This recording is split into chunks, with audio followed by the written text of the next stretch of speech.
ये हमारा टॉपिक है conversion of hexadecimal number two decimal number and vice versa. अब इसमें फॉर एग्ज़ाम्पल हम ये नंबर एक ले रहे हैं कैपिटल A3B.C2 और ये एक हेक्साडेसिमल नंबर है जिसको हम पहले डेसिमल के अंदर कन्वर्ट कर रहे हैं। अब बिल्कुल पहले की तरह जैसे कि हमने देखा कि इस नंबर के अंदर डेसिमल के बाद 2 डिजिट्स हैं, लिहाजा जो दूसरा डिजिट है डेसिमल के बाद 2, इसको हम मल्टीप्लाई करेंगे 16 की पावर -2 से। उसके बाद नेक्स्ट डिजिट जो है वो C है और C जो है इसको हमने मल्टीप्लाई किया 16 की पावर -1 और इस तरह से हमारी जो पावर है 16 की ये आहिस्ता आहिस्ता बढ़ती जा रही है 1। तो 1 के बराबर ये पावर जो है बढ़ती जा रही है और लास्ट में हमने A को मल्टीप्लाई किया है 16 की पावर 2 से। उसके बाद हमने इनकी वैल्यूज़ पुट की, जैसे A की वैल्यू 10 है हमने 10 पुट कर दी, इसी तरह B की वैल्यू जो है ये 11 है हमने 11 पुट कर दी, C की वैल्यू 12 है हमने 12 पुट कर दी और उसके बाद हमने इसको कैलकुलेट किया तो हमारा डेसिमल नंबर जो है ये आ गया 2619.758। अब ये डेसिमल नंबर जो है इसको हम वापस जो है वो कन्वर्ट करने जा रहे हैं हेक्साडेसिमल नंबर में। तो हमने जैसे हमने पहले प्रोसीजर करते थे वैसे ही हमने लिखा इंटीजर रिमाइंडर और सबसे पहले हमने डेसिमल से पहले जो वैल्यू है 2619 इसको हमने कन्वर्ट किया और इसको हमने डिवाइड किया 16 से और डिवाइड करने के बाद हमारे पास आ गया 163, बाकी जो बचा वो 11। तो 163 को हमने इंटीजर के नीचे लिखा और जो 11 है इसको हमने लिखा रिमाइंडर के नीचे। इसी तरह से हमने फिर 163 को डिवाइड करना है 16 से और जो भी डिवाइड करने के बाद आएगा इसको हम इंटीजर के नीचे लिखेंगे और जो बचेगा उसको हम लिखेंगे रिमाइंडर के नीचे।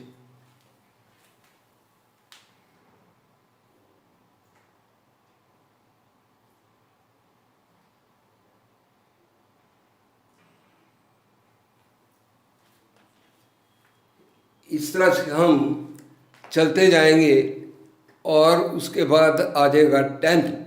इंटीजर के नीचे इसको हम डिवाइड करेंगे 16 से। 10 चूँकि 16 से छोटा है ये डिवाइड नहीं होता, सो ये 0 दफ़ा डिवाइड होगा और जो बाकी 10 बचेगा इसको हम लिखेंगे रिमाइंडर के नीचे। अब हमने अपना नंबर जो है उसको लिखना है, तो हमने बॉटम से टॉप की तरफ जाना है और बॉटम से टॉप की तरफ जब जाएंगे तो हमारे पास नंबर आ जाएगा 10 की जगह हमने लिखा A, 11 जो है इसकी वैल्यू है B की, इसको लिखा B, तो नंबर हमारा आ गया A3B। ये हमारा जो है ये हेक्साडेसिमल नंबर है। उसके बाद हम कर रहे हैं डेसिमल के बाद जो नंबर हमारा है यानी 0.758 इसको हम कन्वर्ट करेंगे हेक्साडेसिमल में और पहले की तरह हम लिखेंगे इंटीजर और फ्रैक्शन और फिर ये जो नंबर 0.758 है इसको हम मल्टीप्लाई करेंगे 16 से।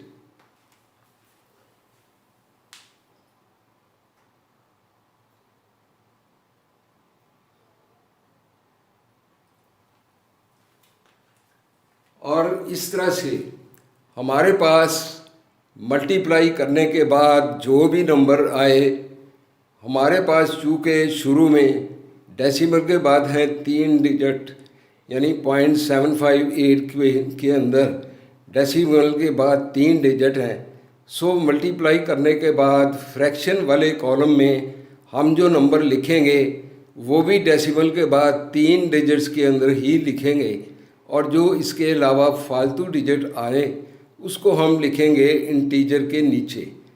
फिर हमने 128 जो है डेसिमल 128 इसको फिर मल्टीप्लाई किया 16 से और हमारे पास जो फ्रैक्शन वाला नंबर आया ये आ गया 0.048, और जो 2 आया इसके अलावा उसको हमने लिखा इंटीजर के नीचे।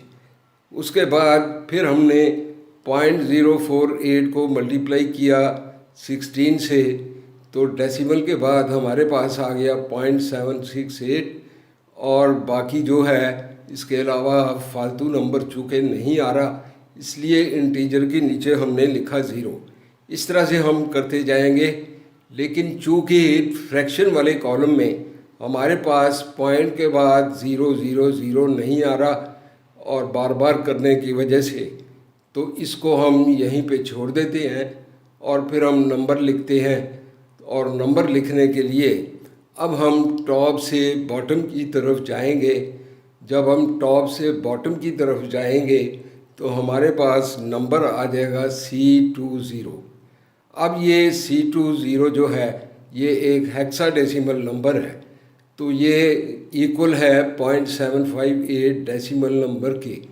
अब हमने पूरा नंबर लिखा तो पूरा नंबर हमारा है 2619.758 डेसिमल के अंदर, और ये हमारा जो पहले नंबर था हेक्साडेसिमल ये उसी के बराबर आ रहा है।